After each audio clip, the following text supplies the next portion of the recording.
নমস্কার শ্রোতা বন্ধুরা, স্বাগত জানাই আপনাকে আমাদের গল্পের আসরে। অনেক দিনের অপেক্ষার অবসান ঘটিয়ে রুদ্রদা আবার ফিরছেন নতুন রহস্যের সমাধান করতে। আমাদের আজকের নিবেদন লেখক রূপম কুণ্ডুর কলমে মায়াপুরের বিষ্ণুমূর্তি রহস্য। আর প্রতি সপ্তাহে বাংলা সাহিত্যের দুর্দান্ত কিছু রোমাঞ্চকর গল্প শুনতে হলে সাবস্ক্রাইব করে পাশে থাকতে হবে আমাদের গল্পের আসরে। তাহলে বেশি কথা না বলে শুরু করা যাক আমাদের আজকের নিবেদন।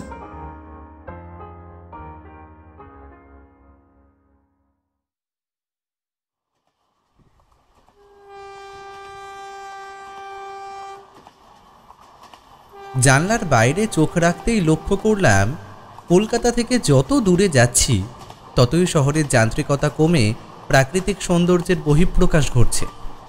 ছোট বড় কাঁচা পাকা বাড়িঘর, নানা ধরনের মানুষ, ধুধু জলাজমি, ধানক্ষেত, কোথাও বা গরু চড়ছে। রাতে এক পশলা বৃষ্টি হয়ে যাওয়ায় গাছের পাতাগুলোও এখনও সিক্ত, যা সকালের হালকা রোদের সোনালি আভায় চিকচিক করছে। আর সেই সব কিছুকে পেছনে ফেলে আমাদের ট্রেন দ্রুত গতিতে ধেয়ে চলেছে কৃষ্ণনগর স্টেশনের উদ্দেশ্যে। মনটা এখনই বেশ ভালো হয়ে গেল। ও হ্যাঁ, আমার পরিচয়টা দিয়ে রাখি। আমি অনি। কলেজের ছুটিতে রুদ্রদা ও অবন্তীদির সাথে মায়াপুরে বেড়াতে যাচ্ছি। আসলে রুদ্রদা নিজের ডিটেকটিভ সত্তাটাকে পুরোপুরি কাজে লাগাতে পারে এমন কোনো কেস নাকি এখন তার হাতে নেই, তাই আমাদের এই মায়াপুরে যাত্রা।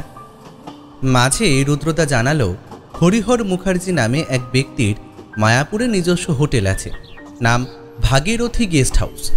আমরা সেখানেই উঠছি। ট্রেন কৃষ্ণনগর স্টেশনে পৌঁছতে প্রায় 1টা বেজে গেল। ট্রেন থেকে নেমে বাইরে আসতেই একটা বছর 45-এর লোক আমাদের কাছে এসে বলল, আপনি নিশ্চয়ই রুদ্র দাদাবাবু, তাই না? আপনারা কলকাতা থেকে আসছেন, তাই তো? আগে হ্যাঁ, নমস্কার। নমস্কার, আমি সুকেশ। আমি আপনাদের ভাগীরথী গেস্ট হাউসে নিয়ে যেতে এসেছি। আসুন, জিনিসপত্রগুলো আমার হাতে দিন। ওই যে গাড়ি। ভাগীরথী গেস্ট হাউসে পৌঁছতে 1 ঘন্টা মতো লাগলো। সেখানে প্রবেশ করতেই একজন বছর 55-র ভদ্রলোক আমাদের সাদরে আমন্ত্রণ করলেন। চেহারা বেশ হৃষ্টপুষ্ট, এক হাতে মোটা একটা বালা, সম্ভবত সোনার, দুহাত মিলিয়ে সর্বমোট 5টি আংটি, গলায় মোটা একটা সোনার হার, সাথে ধবধবে সাদা ফতুয়া ও পাজামা।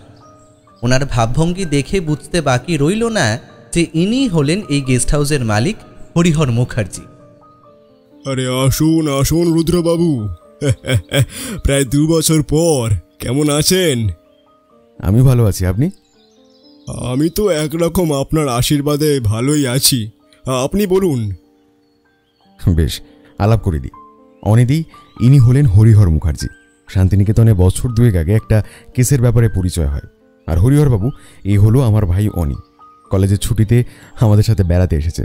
আর ইনি আমার দিদি অবন্তীদি। নমস্কার। নমস্কার।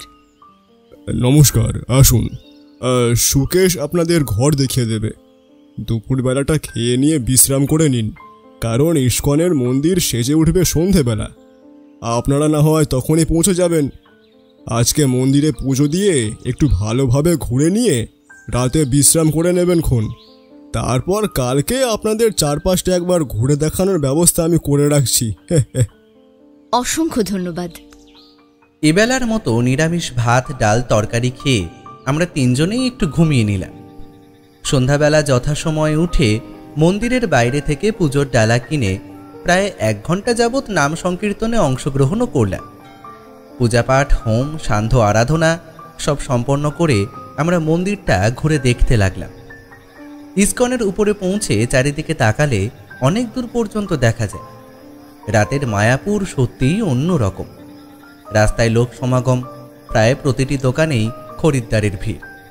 স্বদেশি বিদেশি সব রকম মানুষই নিজেদের বৈষম্য ভুলে বৈষ্ণব ধর্মের প্রতি নিজেদের ভক্তি জ্ঞাপন করে চলেছেন। অবন্তীদি শ্রী শীল প্রভুপাদের অনুদিত শ্রীমদ্ ভগবদ্ গীতার একটা সংকলন কিনেছে। ছাদে দাঁড়িয়ে ও সেটাই পাতা উল্টে উল্টে দেখছে। আর রুদ্রদা মাঝে মাঝে দূরের আকাশ ও নিচের লোক সমাগমের দিকে তাকিয়ে কি যেন ভাবছে। এমন সময় একজন ভদ্রমহিলা অন্যমনস্কভাবে চলতে চলতে কিছুতে হোঁচট খেয়ে সোজা রুদ্রদার উপরে এসে পড়ল। তারপর নিজেকে একটু সামলে নিয়ে বলল, আই এম ভেরি সরি, আমি আসলে একটু অন্যমনস্ক হয়ে হাঁটছিলাম তো, প্লিজ কিছু মনে করবেন না। কোনো ব্যাপার না, আপনি ঠিক আছেন? সম্পূর্ণ ঠিক আছি বললে একটু মিথ্যে কথাই বলা হয়, তবে হ্যাঁ, আপাতত ঠিক আছে। বেশ। মহিলা মৃদু হাসলেন।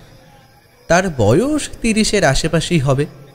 পরনে অতি সূক্ষ্ম কারুকাজ করা নীল সালোয়ার কামিজ, হাতে কয়েক গাছা কাঁচের চুড়ি, গলায় সরু সোনার হার, কানে দুল, চুলগুলো একটু আধুনিক ধাঁচে একপাশে ফেলা, ফর্সা গায়ের রং, ভাসা ভাসা চোখ, কপালের মাঝে ছোট্ট একটা কালো টিপ।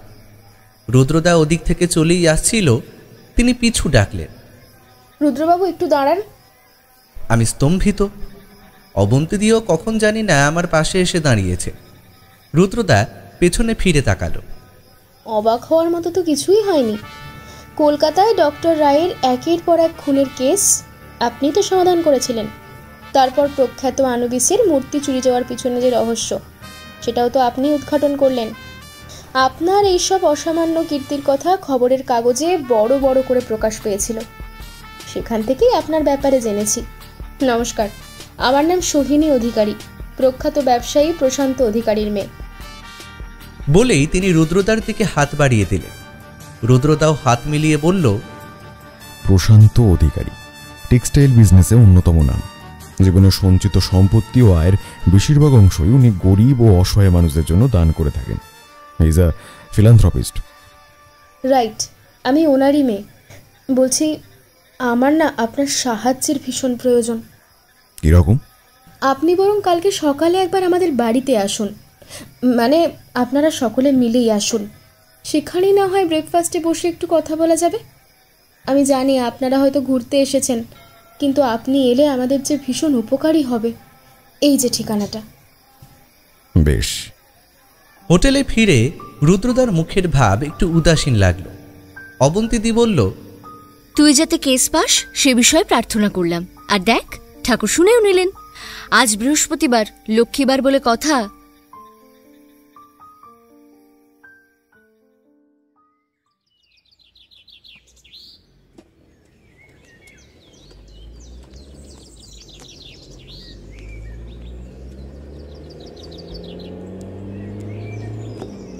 আমরা পরদিন সকালবেলা অর্থাৎ শুক্রবার 8টার মধ্যে পৌঁছলাম প্রশান্ত বাবুর বাড়িতে। কথা হয়ে রইল ওনার বাড়ি আশপাশটা ঘুরে দেখে একেবারেই ফিরব, আর হরিহর বাবু আমাদের দুপুরবেলা খাবার ব্যবস্থাটা গদা ভবনে করে রাখবেন। প্রশান্ত বাবুর বাড়ির চারপাশে উঁচু করে পাঁচিল দিয়ে ঘেরা, তার উপরে কাঁটা তার দেওয়া। পাঁচিলের গায়ে আমাদের গাড়ি থামল।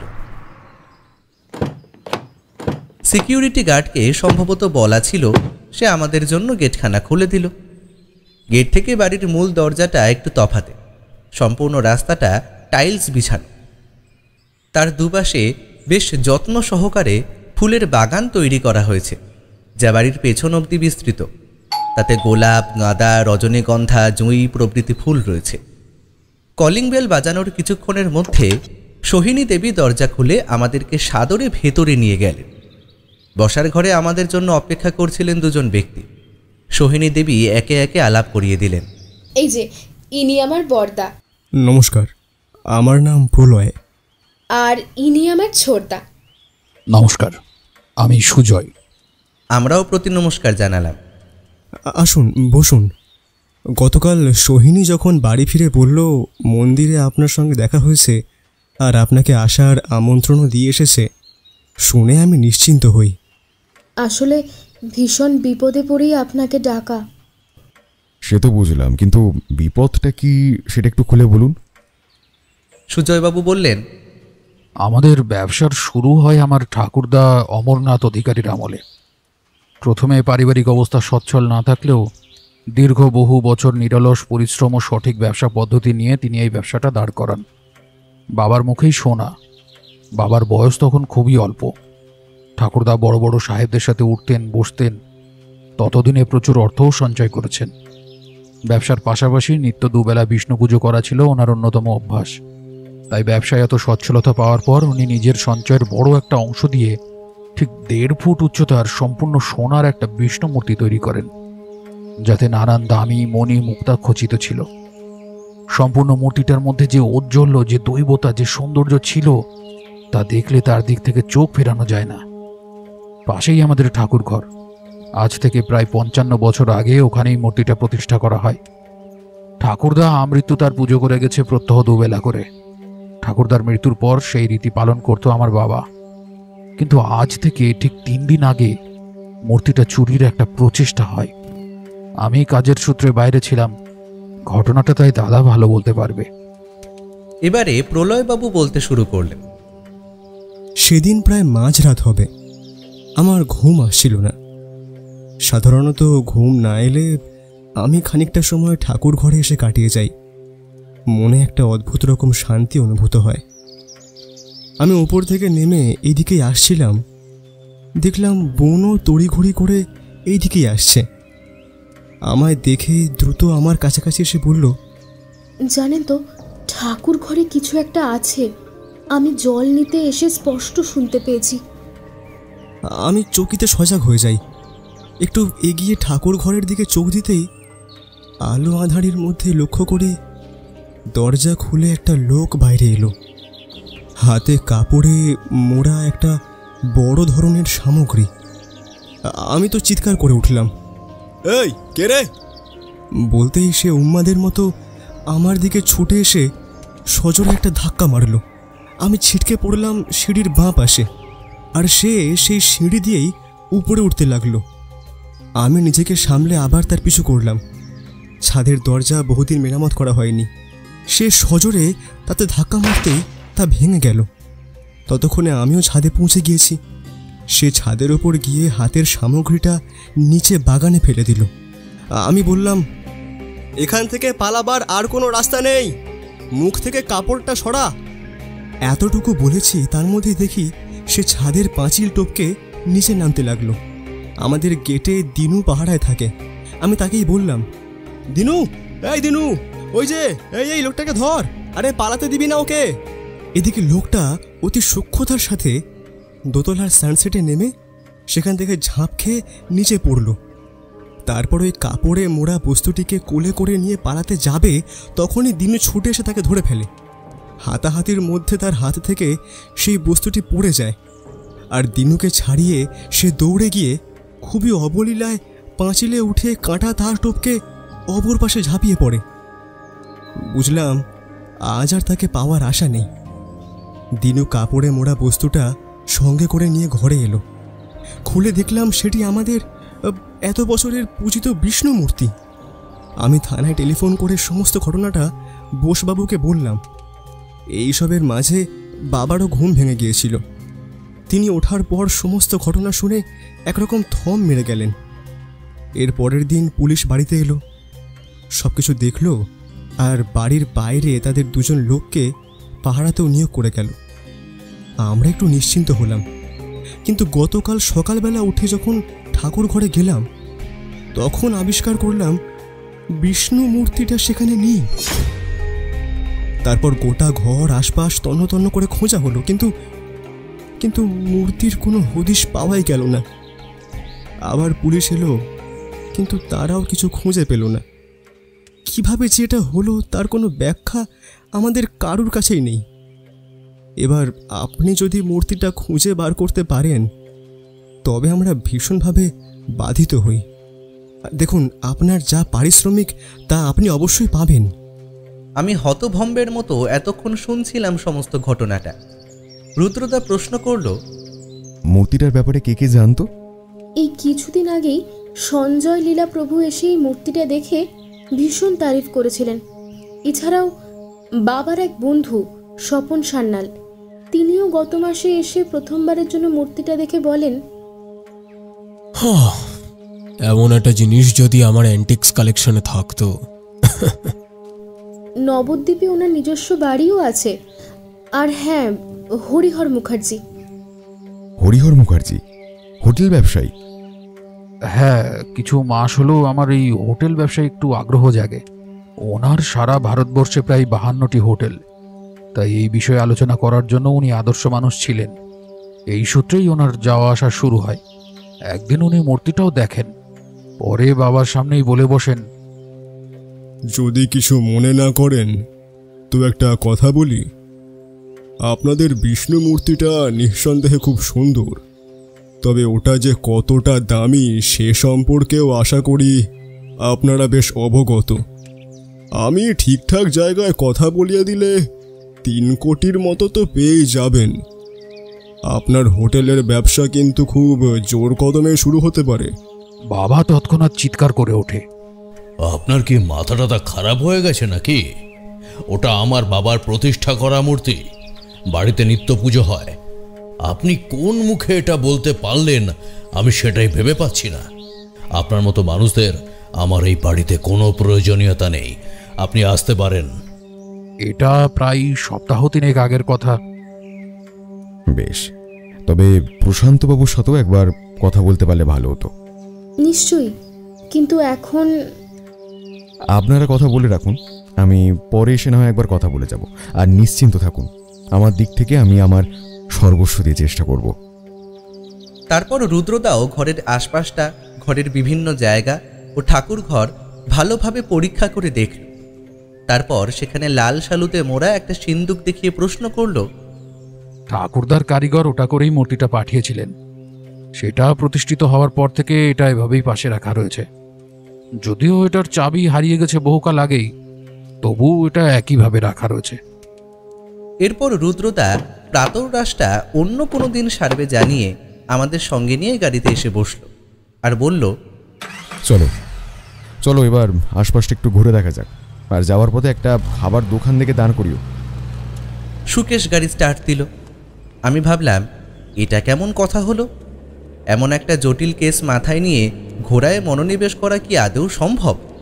আর খাওয়া নিয়েই বা সমস্যা কি হলো? অবন্তীদি দেখি আমার মনের কথাটাই বলল, হ্যাঁ রে, খেতে সমস্যা কি ছিল? আর দেখ, তুই যদি এখন ঘুরতে নাও যেতে চাস তাতে কোনো সমস্যা নেই, আমরাও পরেই যেতাম না হয়। আসলে ওখানে বসে খেতে গেলে কথায় কথায় দেরি হয়ে যেত। মাঝখান থেকে আজকে ঘোরাটাই আর হতো না। ঘুরে আসি, তারপর ভাবনা চিন্তা করব। খানিকক্ষণের মধ্যেই সুকেশ গাড়িটা একটা ছোট ধাবায় দাঁড় করাল। সেখানে পেট ভরে কচুরি আর তরকারি খেয়ে আমরা রওনা দিলাম শিবটোবা মন্দিরের উদ্দেশ্যে। সেখানে পৌঁছে সে জানালো, এই মন্দিরে আজ থেকে প্রায় 500 বছর আগে শ্রী চৈতন্যদেব মহাপ্রভু এসেছিলেন শঙ্কর অর্থাৎ স্বয়ং শিবের দর্শন করতে। দেখা না পেয়ে তিনি কঠোর তপস্যায় বসেন, আর ঠিক তখনই ওনার অশ্রু জলে এই সম্পূর্ণ জায়গাটা প্লাবিত হয়ে যায়। তখন থেকেই এই স্থানের নাম শিবটোবা মন্দির। সেখান থেকে আমরা গেলাম চৈতন্যদেব শ্রী মহাপ্রভুর জন্মস্থান। সেখান থেকে শ্যামকুণ্ড, রাধাকুণ্ড ও গিরি গোবর্ধনের উদ্দেশ্যে। এই সমস্ত জায়গায় ভ্রমণ সম্পন্ন হলে আমরা গেলাম বল্লাল ঢিপির উদ্দেশ্যে।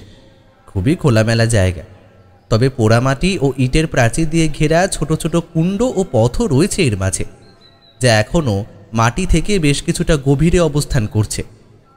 সিঁড়ি দিয়ে নিচে নেমে আশপাশটা ঘুরলে একটা ছোটোখাটো গোলকধাঁধার মতনই মনে হয়।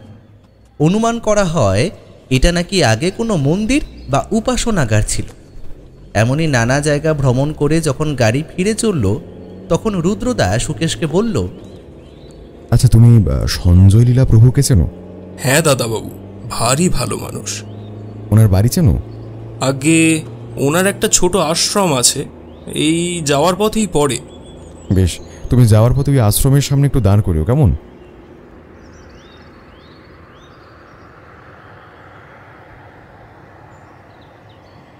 যথাস্থানে পৌঁছে ও আমাদের আশ্রমটা দেখিয়ে দিল এবং নিজে গাড়িতেই অপেক্ষা করল।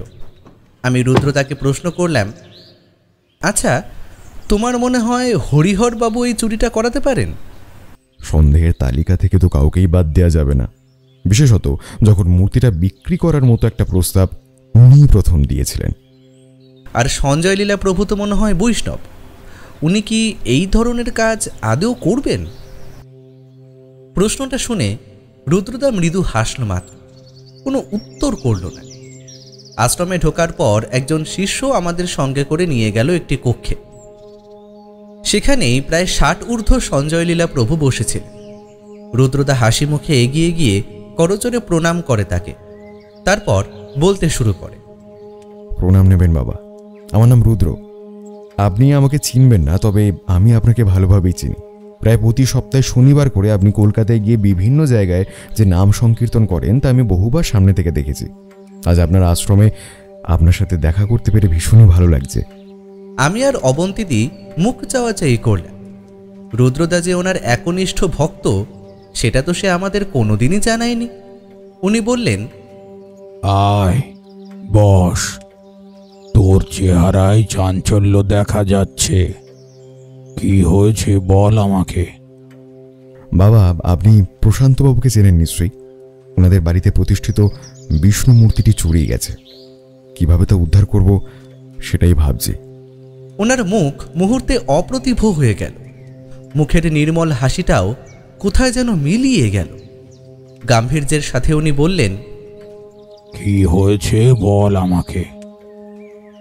এমন ঘৃণ্য কাজ যে কেউ করতে পারে সেটার ভাবনাটাই আমার অসহনীয় মনে হচ্ছে। এমন কাজ যে করে সে অজ্ঞান, অধম। স্বয়ং ঈশ্বরের কৃপা থেকে তার সারা জীবনই বঞ্চিত হয়। সে তো বটেই। আচ্ছা, আপনার ওই পরিবারের সাথে কিভাবে সম্বন্ধ হয়?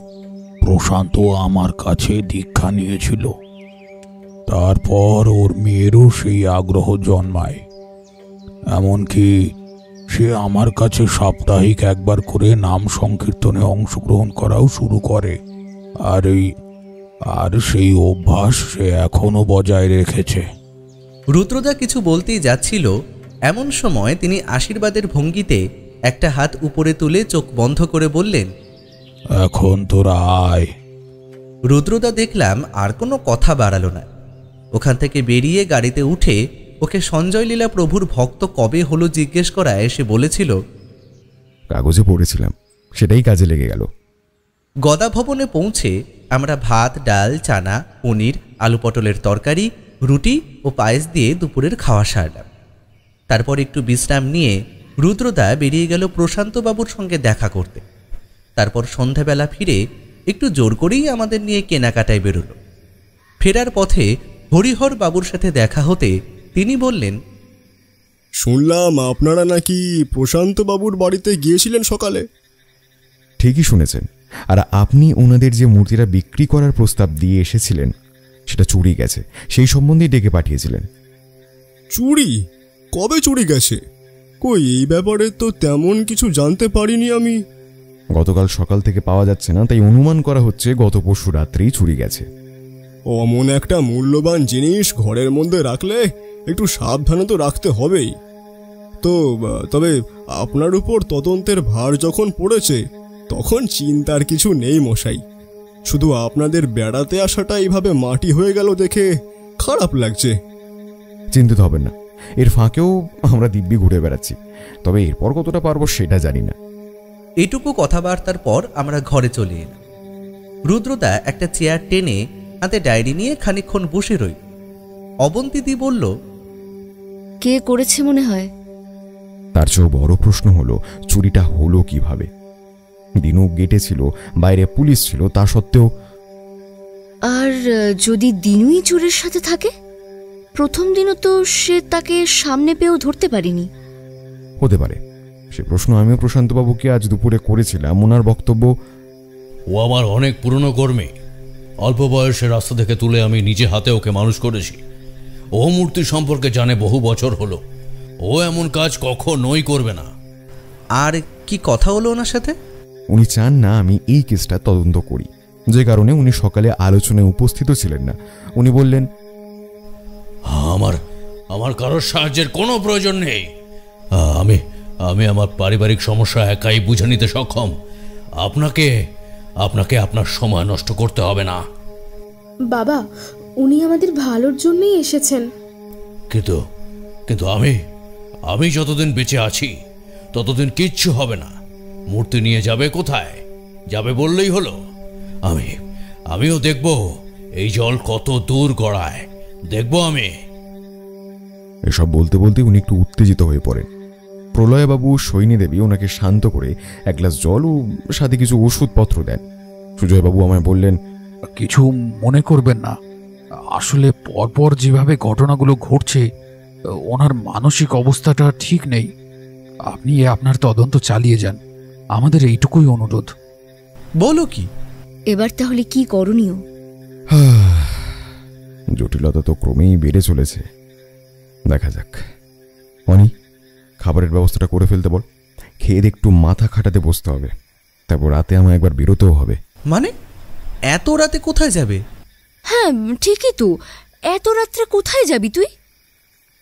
অপরাধীকে ধরতে গেলে অপরাধীর মতো করে চিন্তা করতে হবে, আর সেটা এখানে বসে সম্ভব নয়। তবে তোরা চিন্তা করিস না, সময় মতো ঘুমিয়ে পড়িস। রুদ্রদা যখন ঠিক করেই নিয়েছে তখন তাকে বাধা দেওয়ার চেষ্টা বৃথা। তাই সময় মতো খাওয়া দাওয়া শেষ করে যে যার বিছানায় আশ্রয় নিলাম। রুদ্রদা একটা ছোট ল্যাম্প জ্বালিয়ে তার চিরাচরিত ডায়েরিটা নিয়ে বসে রইল। কিছু লিখছে, কিছু ভাবছে, তারপর আবার লিখছে। নিজের সত্তাটাকে কেসে যুক্ত প্রতিটা চরিত্রের মধ্যে রেখে তাদের মস্তিষ্ক প্রসূত চিন্তাভাবনাগুলো বুঝতে সে এমন করেই থাকে। কতবার দেখেছি এভাবেই জটিল থেকে জটিলতম জট ছাড়িয়ে মুখোশের আড়ালে সত্যিটাকে প্রকাশ্যে নিয়ে এসেছে সে। এসব ভাবতে ভাবতেই কখন যে ঘুমিয়ে পড়েছি খেয়াল। রুদ্রদা কখন যে বেরিয়েছে আর কখনই বা ফিরেছে তারও কোনো ধারণা নেই। পরদিন অর্থাৎ শনিবার সকালে ঘুম ভাঙল টেলিফোনের শব্দে। রুদ্রদা এগিয়ে গিয়ে রিসিভারটা কানে তুলল। হ্যালো, হ্যাঁ বলছি। কি বলছেন? কখন? আমি এখনই আসছি। এই বলে সে রিসিভারটা নামিয়ে রাখল। তার মুখ চোখ ফ্যাকাশে। সে স্তম্ভিত হয়ে এক মুহূর্ত চুপ করে দাঁড়িয়ে রইল। তারপর উদ্বিগ্ন চোখে আমাদের দিকে চেয়ে বলল, প্রশান্তবাবু মারা গেছেন। কি? কিভাবে? ওখানে পৌঁছে জানা যাবে, আপাতত আমাদের বেরোতে হবে, চল। আমরা গাড়ি নিয়ে সোজা প্রশান্তবাবুর বাড়িতে পৌঁছলাম। বাড়ির পরিবেশ ভীষণই থমথম, স্বল্প কিছু লোকজনের ভিড়। সবাই নিজেদের মধ্যে নানাভাবে মৌন কষ্ট ব্যক্ত করছে। আমরা বাড়ির ভিতরে গিয়ে বসলাম। সুজয়বাবু বললেন, আজ সকালে উঠে বাবাকে ডাকতে গেলে কোনো সাড়া পায় না, অনেকক্ষণ দরজা ধাকিয়েও কোনো লাভ হয় না। তখন আমি আর দাদা মিলে দরজা ভেঙে ফেলি। তারপর দেখি বাবা অচেতন অবস্থায় পড়ে আছেন। নাকের কাছে হাত নিয়ে গিয়ে দেখি নিঃশ্বাস পড়ছে না।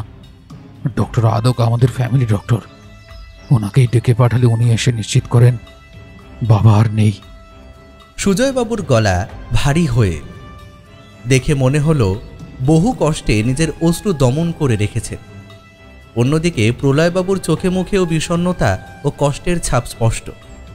সোহিনী দেবী বললেন, আসলে বাবার জন্য বিষ্ণু মূর্তিটি ভীষণই কাছের ছিল, কিন্তু একটাই দুর্ভাগ্য, সেটা হারানোর শোক নিয়েই বাবাকে পৃথিবী ছেড়ে চলে যেতে হলো।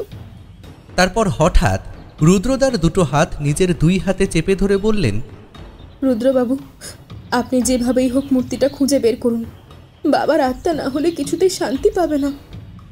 বলেই তিনি একটু দূরত্বে সরে গিয়ে মুখে দুহাত চেপে নিঃশব্দে কেঁদে চললেন। আমি বুঝতে পারছি আপনারা সকলেই ভীষণ শোকাহত, তবে একটা জিনিস আমি জানিয়ে রাখছি, আপনাদের বিষ্ণু মূর্তি তার প্রতিষ্ঠিত স্থানে অবশ্যই ফিরবে, আমি ফেরাবো। এরই মাঝে একজন পুলিশ অফিসার ভেতরে এলেন। নিজের পরিচয় দিয়ে বললেন, নমস্কার, আমি অফিসার বোস রুদ্রবাবু। আপনার সাথে ব্যক্তিগত পরিচয় না থাকলেও আমি আপনাকে চিনি।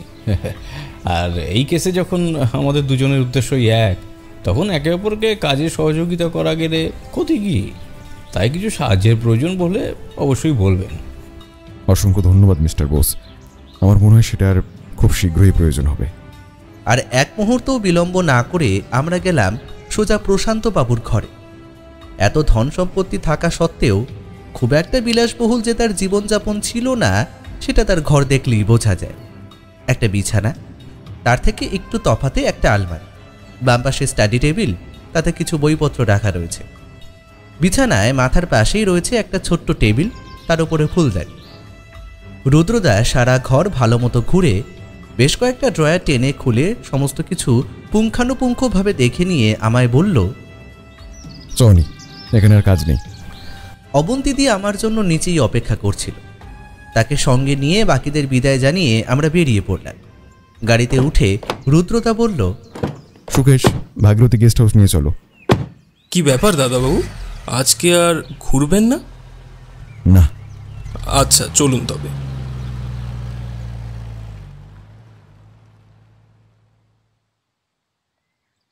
ভাগীরথী গেস্ট হাউস পৌঁছে জানা গেল হরিহরবাবু 3 তলায় 14 নম্বর ঘরে বিশ্রাম করছেন। আমরা সোজা সেই পথে পা বাড়ালাম। সেখানে পৌঁছে দরজায় 2-1বার টোকা মারতেই হরিহরবাবু আমাদের সহাস্যে সমাদর করলেন। রুদ্রদা সেই আতিথেয়তার পরোয়া না করে ঘরের ভেতরে ঢুকে একটা চেয়ার অধিকার করে বসে হরিহরবাবুকেও তার সম্মুখে বসার জন্য ইঙ্গিত করল। তিনি প্রথমে একটু অবাক হলেও পরক্ষণেই নির্দিষ্ট স্থানে বসলেন আর বললেন, কি ব্যাপার? রুদ্রদা বলল, ব্যবসায়ী মানুষ আপনি, সারা দেশ জুড়ে এতগুলো হোটেল আপনার, তারপরেও আরেকজন ব্যক্তির পৈতৃক সম্পত্তি নিয়ে টানাটানি করে কি এমন পাবেন বলুন তো? না, মানছি 3 কোটি টাকা কিছু কম নয়, তবে তার জন্য আপনি কত দূর যেতে পারেন সেটাই জানতে চাইছি আর কি। এমন একটা প্রশ্ন হরিহরবাবু হয়তো আশা করেন, তাই স্বল্প সময়ের মধ্যেই তার মুখভঙ্গি হালকা বিকৃত হয়ে উঠল। তারপর বেশ রাগান্বিত কণ্ঠে তিনি বলে উঠলেন, রুদ্রবাবু, এসব কি বলছেন? হ্যাঁ, এটা ঠিক যে আমি ব্যবসায়ী মানুষ, সমস্ত কিছুই কম বেশি মূল্য দিয়ে বিচার করি, আর সেটা করি বলেই আজকে আমি এই জায়গায় দাঁড়িয়ে আছি। তা বলে আপনি যা বলবেন তাই শুনে নেব এমনটা কিন্তু নয়। আচ্ছা, আপনি জানেন প্রশান্তবাবু আজ মারা গেছেন? মারা গেছেন? কখন, কি করে? হ্যাঁ, কখন আর কি করে সেটা এখনো অজানা। আমি আপনার কাছে এলাম যাতে আপনি এই বিষয়ে আমায় কিছু বলতে পারেন। মানে যতই হোক, মূর্তিটার দর তো সর্বপ্রথম আপনিই লাগিয়েছিলেন, তাই না? হ্যাঁ, লাগিয়েছিলাম। সেটা ওনার ছেলে সুজয়ের জন্য। ওদের ব্যবসার বর্তমান যা পরিস্থিতি, তাতে নতুন করে হোটেল ব্যবসা করা সম্ভব নয়। তাই আমি একটু বাস্তবিক চিন্তাভাবনা থেকেই ওই প্রস্তাব দিয়েছিলাম। দেখুন, তার মানে এই নয় যে সেই মূর্তিখানার ওপর আমার কোনো ব্যক্তিগত লোভ ছিল। কিন্তু আপনি বলতে চাইছেনটা কি? আমি তো কিছুই বলিনি, আমি শুধু জানতে চেয়েছি। এবারে তিনি একটু শান্ত স্বরে জবাব দিলেন, আমি মানছি নিতান্তই ব্যবসার সূত্রে কারুর ধর্মীয় বিশ্বাসে আঘাত দিয়ে ওই রকম একটা প্রস্তাব দেওয়া আমার ভুল হয়েছে। তবে আমাকে সন্দেহ করে অযথা নিজের সময় নষ্ট করবেন না। এই বলে তিনি আর প্রত্যুত্তরের অপেক্ষা না করে ঘর ছেড়ে বেরিয়ে যায়। রুদ্রদা কিছুক্ষণ ওভাবেই বসে থাকে। তারপর, তোরা একটু বিশ্রাম করে দুপুরের খাওয়া দাওয়াটা সেরে নিস, বুঝলি? আমার ফিরতে একটু দেরি হতে পারে বলে সোজা বেরিয়ে যায়। আমরাও নিজেদের ঘরে ফিরে আসি। বিশেষ কিছু করার ছিল না, তাই অবসর সময়টা কোনো রকমে কাটিয়ে দিলাম। আমি আর অবন্তিদি এও ঠিক করলাম যে দুপুরের খাবার পরও যদি রুদ্রদা এসে না পৌঁছয় তবে একটু বাইরের দিকে বেরোব। দুপুর 2:30 বেজে যাওয়ার পরও যখন রুদ্রদা এলো না, তখন আমরা বেরিয়ে পড়লাম। এমন সময় দেখি দূরে একটা রিক্সা করে রুদ্রদা এদিকেই আসছে। আমাদের একদম সম্মুখে নেমে রিক্সাওয়ালার ভাড়া মিটিয়ে গাড়িতে চড়ে বসলো, আর আমাদেরও বলল, এখন দাঁড়িয়ে দেখার সময় নেই, তাড়াতাড়ি বস। সুকেশ, আমাদের ফেরিঘাটে নিয়ে চলো, নবদ্বীপ যেতে হবে একবার। আমি আর অবন্তিদি উঠে বসলাম। অবন্তিদি আজকে সকালে প্রশান্তবাবুর খবরটা পাওয়ার পর থেকে ভীষণ চুপচাপ হয়ে গিয়েছিল। এবারে সে বলল, রুদ্র, আজকে চোখের সামনে একটা জলজ্যান্ত মানুষ মারা গেল। তুই এই কেসটা তাড়াতাড়ি মেটা। আমার আর ঘোরার ইচ্ছে নেই, এখন শুধু বাড়ি ফিরতে চাই। আমরা একটা কাজেই যাচ্ছি, তার পাশাপাশি যদি একটু ঘোরাও হয়ে যায় তবে ক্ষতি কি? আর এই অবস্থায় হোটেলে চুপচাপ একা বসে থেকে করবই বা কি? এসব নানা কথার মাঝে আমরা মায়াপুর ফেরিঘাটে পৌঁছলাম। সুকেশকে বলা হলো সে যেন আমাদের জন্য এখানেই গাড়ি নিয়ে অপেক্ষা করে, আমরা সন্ধ্যা নাগাদ ফিরে আসব। নৌকো নবদ্বীপে পৌঁছতে যতটুকু সময় নিল তার মাঝেই আমরা এই জলযাত্রার সম্পূর্ণ আনন্দ উপভোগ করার চেষ্টা করলাম। এখানে ভাগীরথী ও জলঙ্গির মিশ্রণ নদীর বুকে এক বৈচিত্র্যময় নান্দনিক দৃশ্য গড়ে তুলেছে। দেখে মনে হয় এই নদীর অর্ধেক জল সবুজ আর অর্ধেকটি সাদা। নদীর জল ছলাৎ ছলাৎ শব্দে আমাদের নৌকোয় লেগে ক্রমাগত ছোট ছোট ঢেউ তৈরি করে চলল। নবদ্বীপে নেমে রুদ্রদাকে অনুসরণ করে মিনিট 5 হাঁটার পর আমরা পৌঁছলাম একটা দোতলা লাল রঙের বাড়ির সামনে। রুদ্রদা কলিং বেল বাজালো। একটু অপেক্ষার পর একজন চশমা পরা বয়স্ক ভদ্রলোক বাইরে এলেন। পরনে ধুতি ও পাঞ্জাবি। তার মাথার অধিকাংশ জুড়েই টাক পড়েছে, তবে শরীর স্বাস্থ্যের খেয়ালে রেখেছেন বলেই হয়তো চামড়া এখনও কুঁচকে যায়, কারণ তার শরীরের গঠন ও মুখ দেখে তো আন্দাজ করাই যায় তার বয়স 60 তো হবেই। তিনি চশমার ফ্রেমের ওপর দিয়ে আমাদের 3 জনকে এক নজর ভালো করে দেখে বললেন, কে আপনারা? কি চাই এখানে? নমস্কার, আমার নাম রুদ্র শঙ্কর রায়। আপনি স্বপনবাবু তো? আগে হ্যাঁ। কয়েক সপ্তাহ আগে আপনি প্রশান্তবাবুর বাড়িতে যে বিষ্ণু মূর্তিটা দেখে এসেছিলেন সেটা চুরি গেছে, সেটার বিষয়ে একটু কথা বলা ছিল। আপনি কি পুলিশের লোক? আগে না, আমি একজন প্রাইভেট ডিটেকটিভ।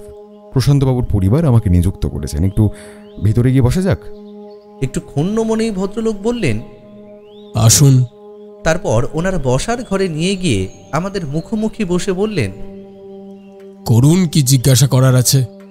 আসলে আমাদের এখানে আসার উদ্দেশ্যটা ভ্রমণই ছিল, কিন্তু তারপর এত বড় একটা চুরি ও যার বাড়ি থেকে চুরি হলো সেই মানুষই আজকে আমাদের মাঝে নেই। এমন একটা বিষয় থেকে কি মুখ ফিরিয়ে থাকা যায়? চুরি না হয় বুঝলাম, কিন্তু মানুষটা নেই মানে? প্রশান্তবাবু আজ মারা গেছেন। আপনি খবর পাননি? প্রশান্ত মারা গেছে? না, এই খবর তো আমি পাইনি। কিভাবে হলো? না, রিপোর্ট এখনো আসেনি, এলে জানা যাবে। আমি তো ভাবতেই পারছি না, এই কদিন আগেই দেখা হলো আমাদের, এভাবে। যতটা আশ্চর্য আপনি প্রশান্তবাবুর মৃত্যু সংবাদ শুনে হলেন, ততটা আপনি মূর্তি চুরির ব্যাপারে হলেন না। এটা কেন? একটা মানুষ চলে যাওয়া আর একটা মূর্তি চলে যাওয়ার মধ্যে পার্থক্য আছে রুদ্রবাবু। আর তাছাড়াও আমার ভীষণই ভালো বন্ধু ছিল। আমার মনটা তো এখনো মানতেই চাইছে না। তাই মূর্তিটি আপনার নিজের কালেকশনের অন্তর্গত করার ইচ্ছা কেন হয়েছিল বলতে পারেন? ওটা সামান্য কথার কথা ছিল। আর কোনো প্রশ্ন করার আছে? না না, ধন্যবাদ। আমরা 3 জনেই বাইরে বেরিয়ে ঘাটের দিকে হাঁটা লাগালাম। নদী পার হয়ে গাড়িতে উঠে প্রথমেই গেলাম প্রশান্তবাবুর বাড়ি। কথা বলে জানা গেল প্রশান্তবাবুর মৃত্যু হার্ট অ্যাটাকে হয়েছে। এর আগেও 2 বার হয়েছে। তখন ওনাকে অনেক কষ্ট করে বাঁচানো গিয়েছিল। এবারে আর ভাগ্য সাথ দেয়নি, এমনটাই সকলের বক্তব্য। হোটেলে ফিরে রুদ্রদা আমাদের মন্দির থেকে ঘুরে আসার প্রস্তাব দিল। যদিও ও ঘরেই থাকলো। আমি আর অবন্তীদি যখন ফিরলাম তখন প্রায় 8টা বাজতে যায়। এসে দেখি রুদ্রদা একটা চেয়ারে বসে শূন্য দৃষ্টিতে চেয়ে রয়েছে দেওয়ালের দিকে। অবন্তীদি প্রশ্ন করল, কিছু কি ঠাউর করতে পারলি? সাথে আমিও বললাম, হ্যাঁ রুদ্রদা, কিছু তো বলো। আমাদের কথার প্রত্যুত্তরে একটা 4 ভাঁজ করা ছোট চিরকুট আমাদের হাতে দিয়ে এসে বলল, জোরে জোরে পড়।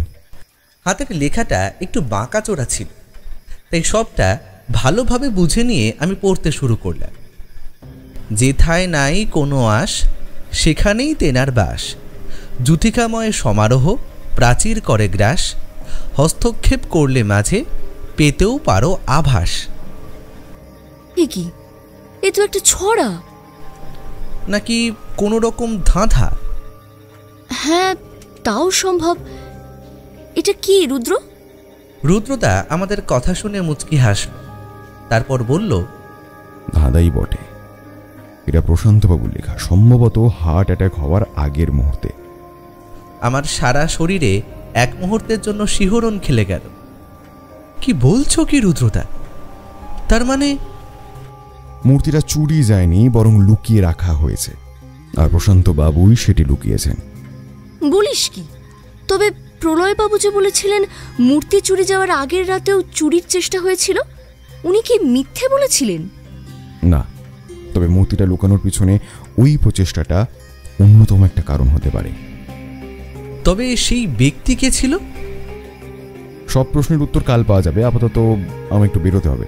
আর হ্যাঁ, চিরকুটটা তোর কাছেই রাখ, ভাবনা চিন্তা করে দেখ কিছু মাথায় আসে কিনা, আমি ফিরে জিজ্ঞেস করব। বলেই সে আর একটাও মুহূর্ত অপেক্ষা না করে বেরিয়ে গেল। আমি আর অবন্তীদি ভাবনা চিন্তায় রত হলাম। প্রায় 11:30 নাগাদ রুদ্রদা ফিরল। কিন্তু এই কি, তার জামার একটা অংশ ছিঁড়ে গেছে, হাতের পাশে একটা ক্ষতচিহ্ন, জামা কাপড়ে রীতিমতো ধুলো লেগে আছে। কিন্তু অদ্ভুতভাবে তার ঠোঁটের কোণে একটা মৃদু হাসিও লেগে রয়েছে। অবন্তীদি তাকে ধরে চেয়ারে বসালো, তারপর তিরস্কার করে বলল, তোকে আগের দিনও বারণ করেছিলাম অচেনা অপরিচিত জায়গায় রাতের বেলা এভাবে না বেরোতে। এত দামি একটা জিনিস কতজনের নজর আছে তার ঠিক নেই, তাদের কি উদ্দেশ্য, তারা কি করতে পারে, আমাদের তো কিছুই ধারণা নেই। তোর কিছু হয়ে গেলে ভাই আমরা কি করব বলতে পারিস? শেষের কথাগুলো বলতে বলতে অবন্তীদি একটু আবেগপ্রবণ হয়ে পড়ল। রুদ্রদা তার হাতে হাত রেখে বলল, আমার কিচ্ছু হয়নি দি, এসব সামান্য ব্যাপার। গোয়েন্দাগিরি করতে গেলে এমন ছোটখাটো বিপত্তি তো আসতেই থাকে নাকি। অবন্তীদির মুখভঙ্গিতে অভিমানের ছাপ স্পষ্ট। রাগ আমারও কম হয়নি। আমি জানি এই ধরনের কাজ ঝুঁকিপূর্ণ, কিন্তু আমিও তো বড় হয়েছি, এখন কলেজে পড়ছি। আমাকে সঙ্গে নিলে আমিও তো সাহায্য করতে পারতাম। কিন্তু আপাততর জন্য সেই ক্লেশ মনেই দমন করে বললাম, এমন কি করে হলো রুদ্রদা? ও তেমন কিছু নয়, সামনে একটু ভয় দেখানোর চেষ্টা করছিল। তুই বল, দাদাটার কি মানে উদ্ধার করলি? সে না হয় বলছি, কিন্তু কে ভয় দেখানোর চেষ্টা করেছিল, আর সবথেকে বড় কথা কেনই বা করেছিল? নিশ্চিত হতে গেলে কালকে দিনটা অপেক্ষা করতে হবে। এবার ধাঁধাটা বল। ওই তো, যেথায় নাই কোনো আশ সেখানেই তেনার বাস। এইটা সহজ, মূর্তিটা সেখানেই পাওয়া সম্ভব যেখানে সেটা পাওয়ার আশা করা যাচ্ছে না। সাব্বাস, এই তো বুদ্ধি খুলেছে। তারপর? তার পরের অংশটা অনেক ভাবলাম, কিন্তু সেটার কোনো মানে বের করতে পারলাম না। বেশ, আজ তবে এই অবধি থাক, রাত তো অনেকই হলো, ঘুমিয়ে পড়, কাল অনেক কাজ আছে।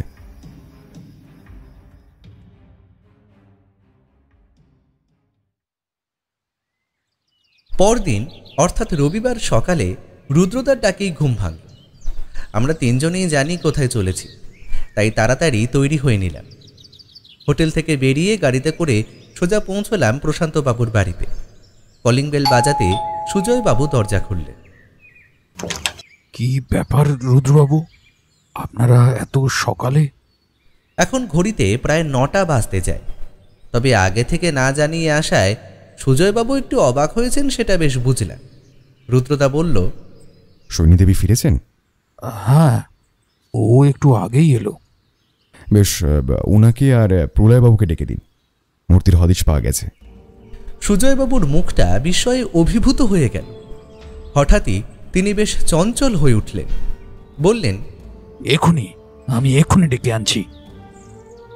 এদিকে আমি মনে মনে ভাবতে লাগলাম, ধাঁধার প্রথম অংশটা নিয়েই তো কথা হয়েছিল, বাকিটুকু তার মানে রুদ্রদা নিজেই বুঝে ফেলেছে। আমি তাকে জিজ্ঞেস করলাম, যুথিকাময় সমারোহ প্রাচীর করে গ্রাস, হস্তক্ষেপ করলে মাঝে পেতেও পারো আভাস, এটার মানে কি রুদ্রদা?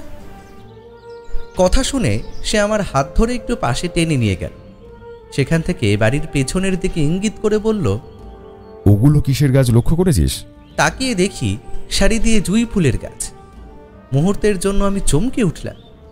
তারপর মনে পড়ল যে এই কদিন যাতায়াতের সময় তো বেশ কয়েকবার আমিও লক্ষ্য করেছিলাম এটা, কিন্তু আমার মাথাতে কিছুতেই এটা আসেনি।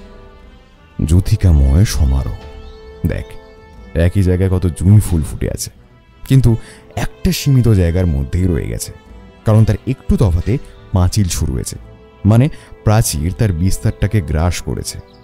হস্তক্ষেপ করলে মাঝে পেতেও পারো আভাস, আশা করি পাঁচিল আর গাছগুলোর মাঝে খুঁড়লেই মূর্তিটা পাওয়া সম্ভব হবে, কারণ যেথায় নাই কোনো আশ সেখানেই তেনার বাস। কারণ আমরা কেউ ভাবতেও পারি না অত দামি একটা মূর্তি ওরকম জায়গায় প্রশান্তবাবু পুঁতে রাখতে পারেন।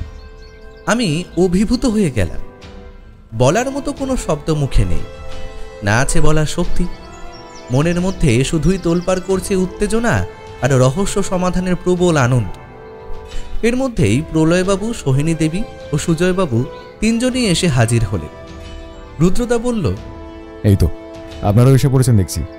বাড়িতে একটা কোদাল বা শাবল থাকলে কাউকে একটু নিয়ে আসতে বলুন তো।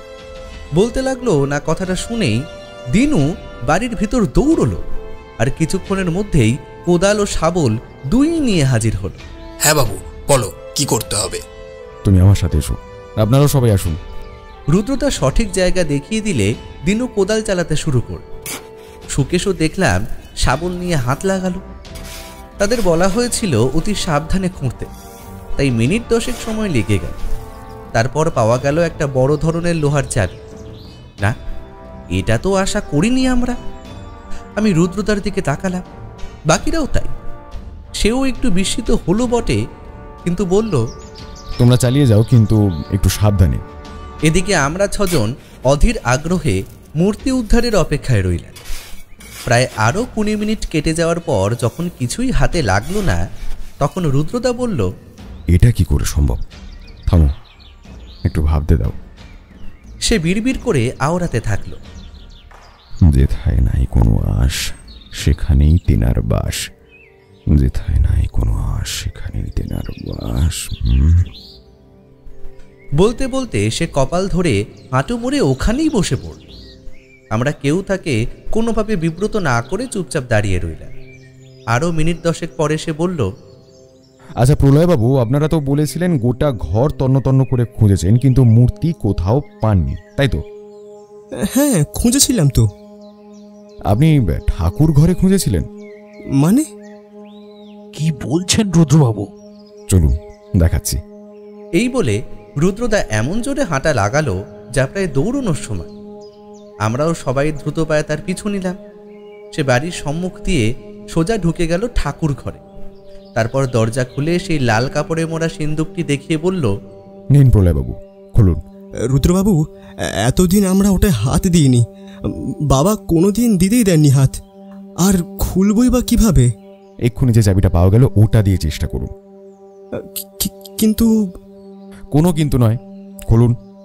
প্রলয়বাবু দিনুর হাত থেকে চাবিটা নিয়ে তার গায়ে লেগে থাকা মাটিগুলো নিজের ধুতিতে যতটা সম্ভব পরিষ্কার করে মুছে মনে অনেক দ্বিধা নিয়ে শেষমেশ চাবিটা ঢুকিয়ে দিলেন সিন্দুকের কুলুপের মধ্যে।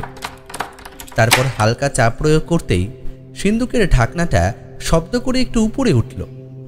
তিনি ঢাকনাটি ধরে পুরোপুরি খুলে দিলেন এবং সাথে সাথেই ঘরে উপস্থিত সকলের চোখ দাঁড়িয়ে গেল। বিষয়ে হতবাক হয়ে গেলাম আমি। সোহিনী দেবী মুখে হাত চাপা দিয়ে পাশে বসে পড়লেন। সুজয়বাবু কি প্রতিক্রিয়া দেবেন হয়তো বুঝে উঠতে পারছিলেন না, তাই ঠাকুর ঘরের কোণে সরে গিয়ে অবাক নয়নে চেয়ে রইলেন।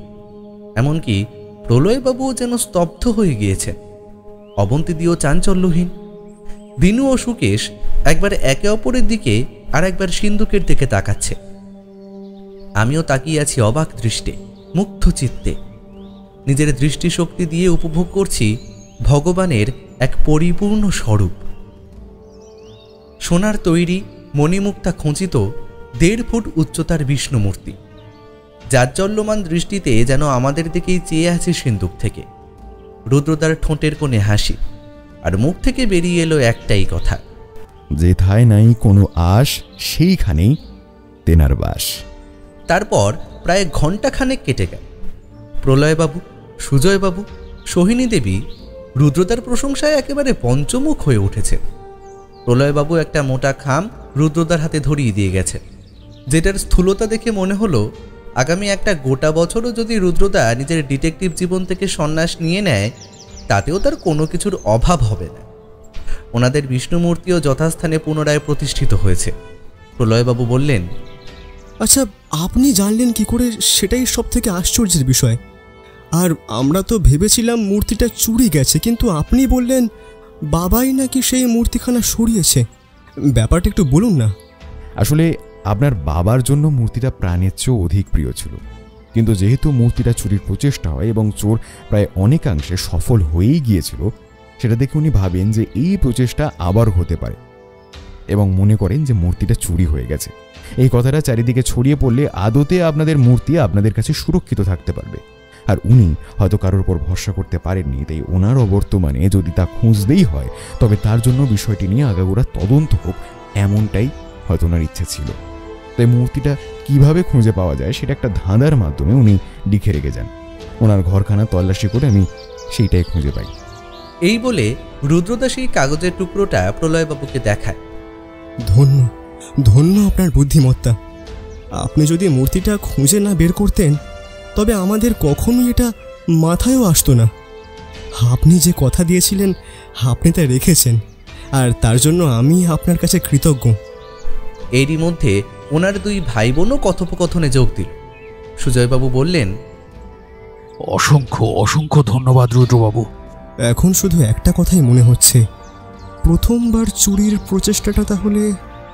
ও নিয়ে তুমি চিন্তা করো না দাদা, পুলিশ তো রয়েছে, ওটা না হয় ওনারাই খুঁজে বার করুন। বাকি এনারা তো কদিনের জন্য ঘুরতে এসেছিলেন, তারই মাঝে আমাদের এত বড় উপকার করে দিয়ে গেলেন। আর আপনাকে এইসব বিষয়ে জড়িয়ে বিব্রত করতে চাই না। ভালো থাকবেন। আপনিও খেয়াল রাখবেন। আর হ্যাঁ, পারলে বাড়ির নিরাপত্তার জন্য আর 2-3 জন লোক নিয়োগ করুন। জানি ভরসাযোগ্য লোক পাওয়া একটু সময় সাপেক্ষ ব্যাপার, তবে যত তাড়াতাড়ি করতে পারবেন ততই ভালো হয়। নিশ্চয়ই, আমি দেখছি 2-1 দিনের মধ্যে যদি কিছু করা যায়। তারপর আরও কিছুক্ষণ নানা বিষয়ে কথাবার্তা বলে আমরা হোটেলের দিকে রওনা দিই। ফেরার পথে দেখলাম রুদ্রদা দিনুকে কী সব বুঝিয়ে তারপর গাড়িতে উঠল। আমি জিজ্ঞেস করলাম, দিনুকে কি বললে রুদ্রদা? এখনও তো এটা জানা গেল না যে কে প্রথমবার চুরির চেষ্টা করেছিল, আর গতকাল তোমাকেই বা কে ভয় দেখাতে চেয়েছিল? এগুলোর উত্তর জানতে হলে আজকে রাতে তোকেও আমার সাথে প্রস্তুত থাকতে হবে অনেক, কারণ আজকে আবার চুরি হবে। মানে তুমি কি করে জানলে? আমি নিশ্চিত নয়, তবে সম্ভাবনা প্রবল। এবার আমি কতটা ঠিক সেটা পরীক্ষা করে দেখার একটাই মাত্র উপায় আছে। কি উপায় রুদ্রদা? বলবো, অবশ্যই বলবো। হোটেলে ফিরে সময় মতো খাওয়া দাওয়া সেরে দুপুরে আমরা সকলেই বিশ্রাম নিলাম। সন্ধেবেলা উঠে রুদ্রদা বলল, অনি, আজকে রাতের খাওয়াটা একটু হালকা করে খাবি, আর 8টা থেকে 8:30টার মধ্যে মিটিয়ে ফেলবি। আবার কি করবি তুই? আমি একা নয়, আমরা। তোকে এখানেই থাকতে হবে, কারণ কাজটা বিপজ্জনক। আমাকে আর অনেকে যেতে হবে প্রলয়বাবুদের বাড়িতে। সেখানে আমি সঠিক জায়গা দেখে রেখেছি। আজ আমি, অনি আর দিনু সারা রাত বাড়ির বাইরে কিছু বিশেষ জায়গায় অপেক্ষা করব। অপরাধী লোভের বশবর্তী হয়ে পুনরায় চুরির চেষ্টা করবে আজ, এবং আমরা হাতে নাতে 2 জন অপরাধীকেই ধরব। 2 জন? 2 জন কে? সেটা প্রমাণ হওয়ার পর বলাটাই বোধহয় শ্রেয় হবে। কিন্তু তুই তো বলেছিস কাজটা ভীষণ বিপজ্জনক। সুজয়বাবু তো বললেন পুলিশ এই ব্যাপারটা বুঝে নেবে। তোর তো দায়িত্ব ছিল মূর্তি খোঁজা, সেটা তো হয়ে গেছে। আর ঝুঁকি নিস না রুদ্র, কিছু একটা ভালো মন্দ হয়ে গেলে। কিচ্ছু হবে না দি, কথা দিচ্ছি। আর আমার সাথে অনি থাকলে সুবিধাই হবে। কি রে অনি, পারবি তো?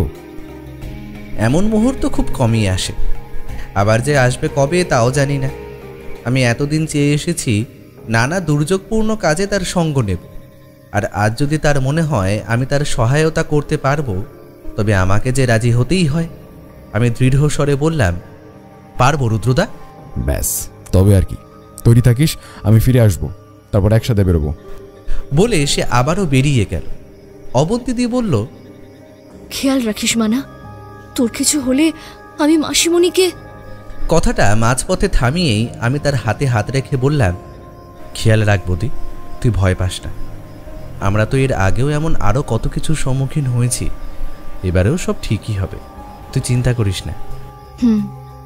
আমি 8টার মধ্যে খাওয়া দাওয়া মিটিয়ে রুদ্রদার ফেরার অপেক্ষায় বসে রইল। সে ফিরল প্রায় 10টার সময়। ফিরেই সে তার জামা কাপড়ের ব্যাগটা থেকে একে একে সবকিছু বাইরে বের করতে লাগলো। তারপর ভেতর থেকে বের করে আনলো তার রিভলভারটা।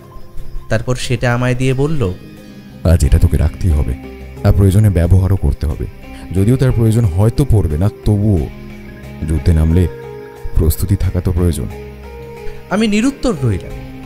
রিভলভার কি করে চালাতে হয় সেটা এর আগেও আমাকে রুদ্রদা শিখিয়েছে, তাও মনে সামান্য দ্বিধা তো বোধ করলামই।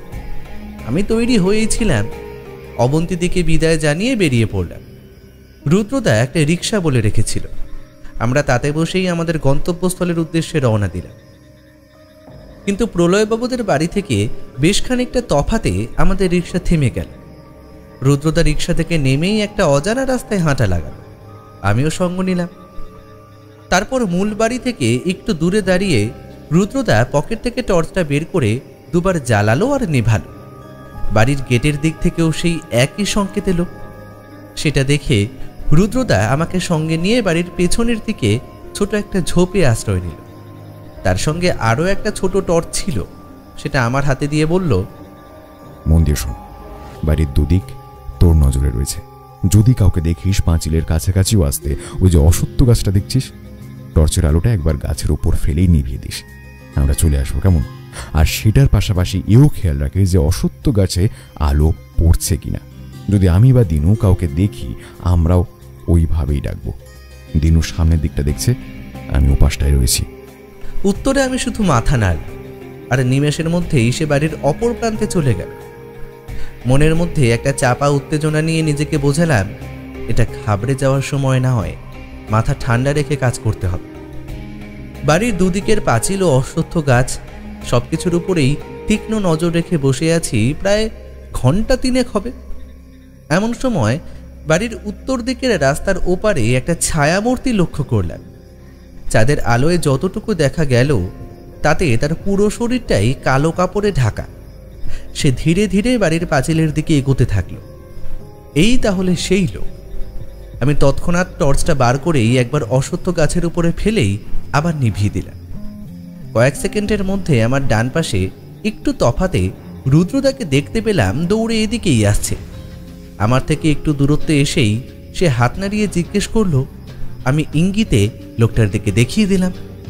সে তখন পাঁচিলে ওঠার প্রস্তুতি নিচ্ছে। রুদ্রদা চাপা গলায় বলল, খেয়াল রেখে এমনভাবে ধরতে হবে যাতে বাড়ির কেউ কিচ্ছু জানতে না পারে। বলেই সে পা টিপে টিপে লোকটার দিকে যতটা যাওয়া যায় গিয়ে চিতা বাঘের মতো দৌড় লাগালো। ওপাশ থেকে দেখি দিনুও ছুটতে ছুটতে আসছে। এতক্ষণে আমিও সজোরে দৌড় লাগিয়েছি সেদিকেই। লোকটা পাঁচিল থেকে নেমে রাস্তা টপকে ঝোপঝাড়ের মধ্য দিয়ে দৌড়তে লাগলো। তার পেছনে রুদ্রদা ও একটু তফাতেই আমি আর দিনু। পলক পড়তে না পড়তেই রুদ্রদা ঝাঁপিয়ে পড়ল লোকটার ওপর। সে তাকে বাগে আনতেই যাচ্ছিল, এমন সময় লোকটা সজোরে লাথি মারল তার পেটে। ছিটকে পড়ল রুদ্রদা একটু দূরে। সে উঠে পালাতেই যাচ্ছিল, আমি ঝাঁপিয়ে পড়লাম তার উপর। আর মুহূর্তেই সে এক ঝটকায় আমায় মাটিতে ফেলে দিল। পিঠে প্রচণ্ড ব্যথা লাগলো। দিনেও তাকে পাশ থেকে সজোরে ধাক্কা মারল। কিন্তু তারপরেই ঘটে গেল এক অপ্রত্যাশিত ঘটনা। লোকটা হাতের কাছে একটা ইটের টুকরো পেয়ে সেটা সজোরে মারল দিনুর মাথায়। সে যন্ত্রণায় চিৎকার করে একপাশে পড়ে গেল। একবার ভাবলাম রিভলভারটা কি এবার ব্যবহার করব। লোকটা দেখি উঠে দৌড়তে গিয়েও থেমে গেল। রুদ্রদা কখন জানি উঠে তার রাস্তা আটকে দাঁড়িয়েছে। সে হাতের ইটটা ছুঁড়ে মারল তার দিকে। রুদ্রদা সেটা কাটিয়ে তার দিকে এগোতেই লোকটা একটা ঘুষি চালালো। সেটা এক হাতে আটকে অপর হাতের একটা ঘুষি রুদ্রদা নিক্ষেপ করলো তার চোয়াল লক্ষ্য করে। তারপর সজোরে একটা লাথি বসালো তার বুকের পাঁজরে। ধরাশায়ী হয়ে পড়ল লোকটি। মুহূর্তে আমার আর রুদ্রদার চোখাচোখি হয়ে গেল। আমি বন্দুকটা বার করে ছুড়ে দিলাম তার দিকে। সে সেটা লুফে সোজা তাক করল লোকটির দিকে। লোকটি মারার জন্য হাতে আরও একটা ইট তুলেছিল বটে, কিন্তু সেটা সে তৎক্ষণাৎ ফেলে দিল। সে বন্দুকের হাতলটা দিয়ে সজোরে মারল তার মাথায়। মুহূর্তে জ্ঞান শূন্য হয়ে গেল লোকটি।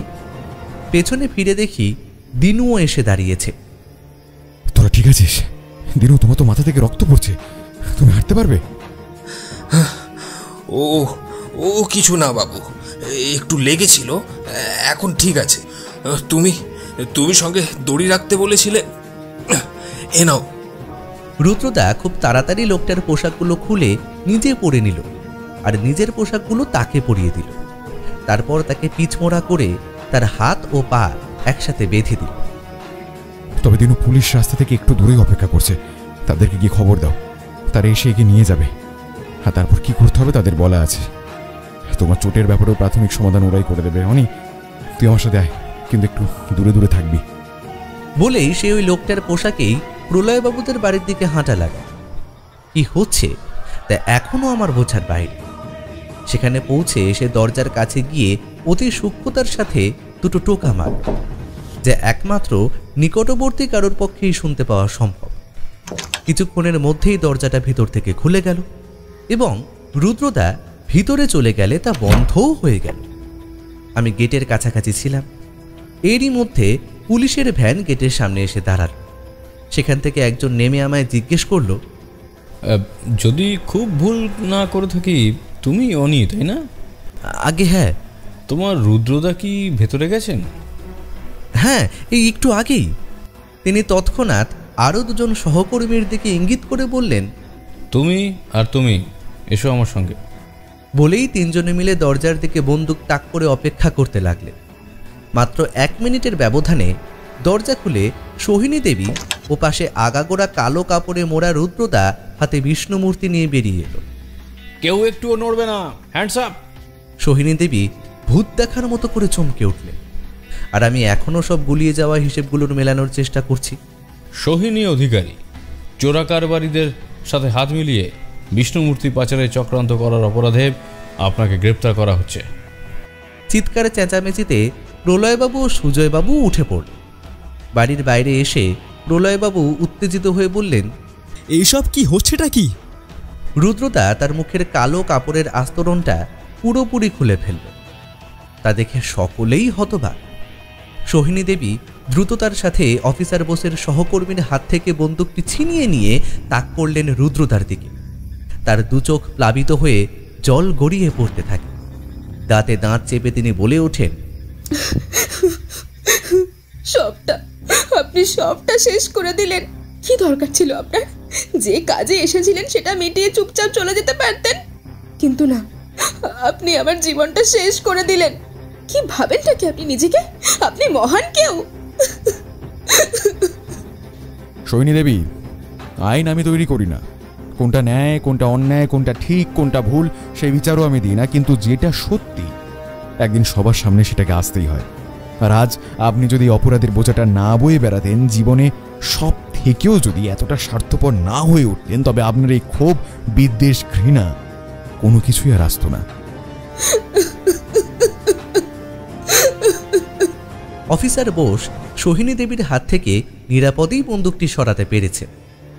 সুজয়বাবু এতক্ষণ মূর্তির মতো দাঁড়িয়েছিলেন।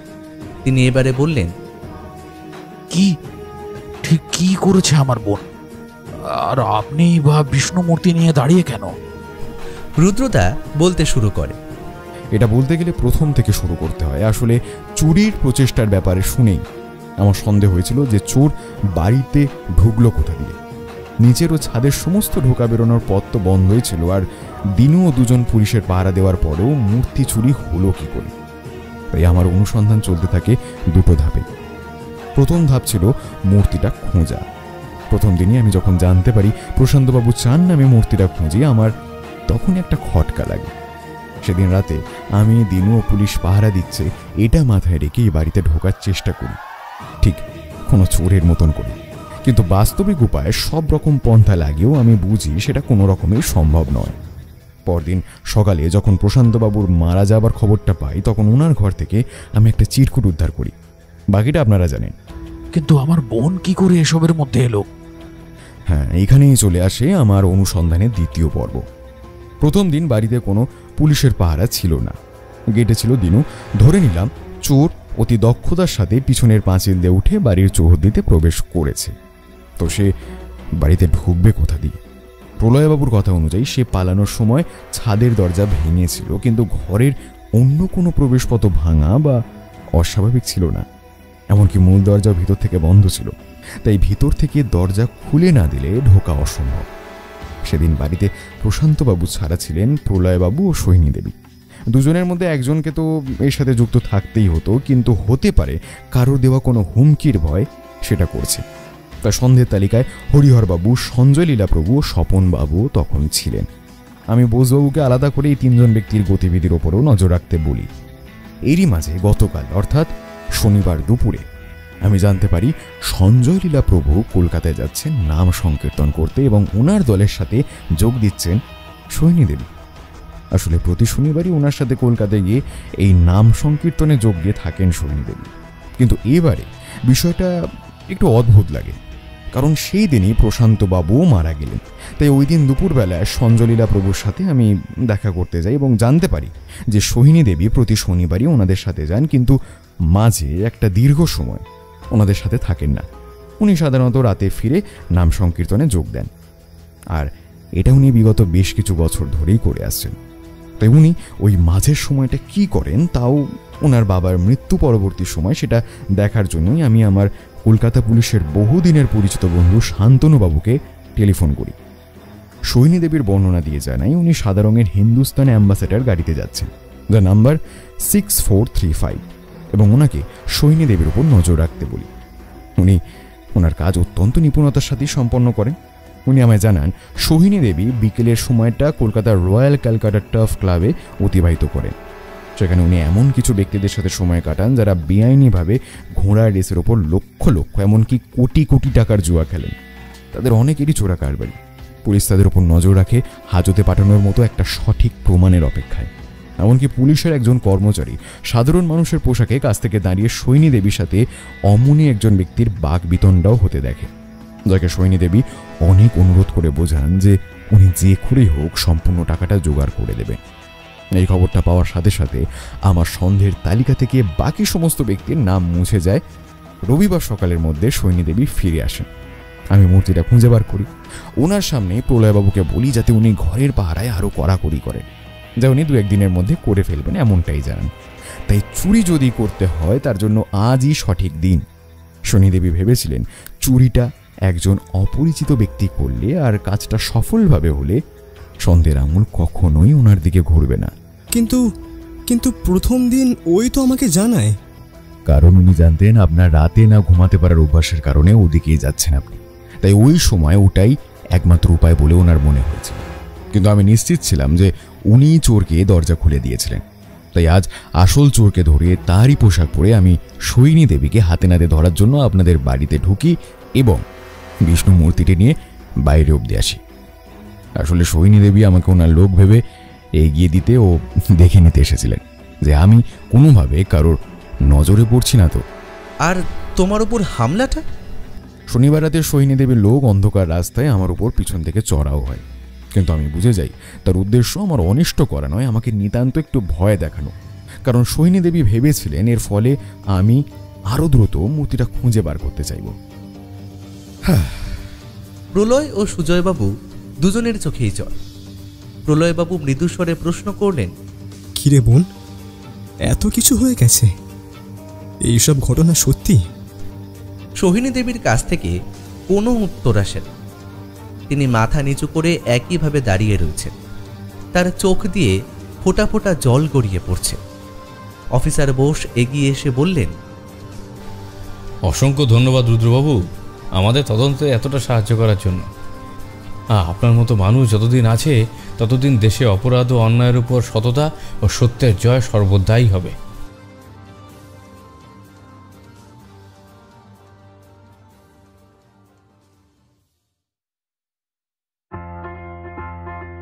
আপনারা এতক্ষণ শুনছিলেন লেখক রূপম কুণ্ডুর কলমে রহস্য রোমাঞ্চ কাহিনী মায়াপুরের বিষ্ণুমূর্তি রহস্য। তাহলে কেমন লাগলো আমাদের আজকের নিবেদন? জানাতে ভুলবেন না কিন্তু। অসংখ্য ধন্যবাদ।